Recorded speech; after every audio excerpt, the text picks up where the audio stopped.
Alam mo ba na may isang guro ng math na naging bayani dahil hindi siya tumigil sa pagsasabi ng totoo?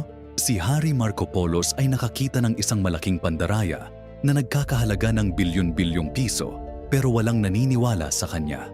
10 taon niyang sinubukan na sabihin sa mga opisyal na si Bernie Madoff ay nagnakaw ng pera ng mga tao. Gamit ang kanyang kaalaman sa math, napatunayan niya na imposible ang mga kita ni Madoff. 5 beses niya ipinakita ang ebidensya pero tinawag lang siyang inggitero. Natanggal siya sa trabaho, nakatanggap pa ng mga banta sa buhay pero hindi siya tumigil. Patuloy niyang kinolekta ang mga patunay na nagnakaw si Madoff ng 65 bilyong dolyar.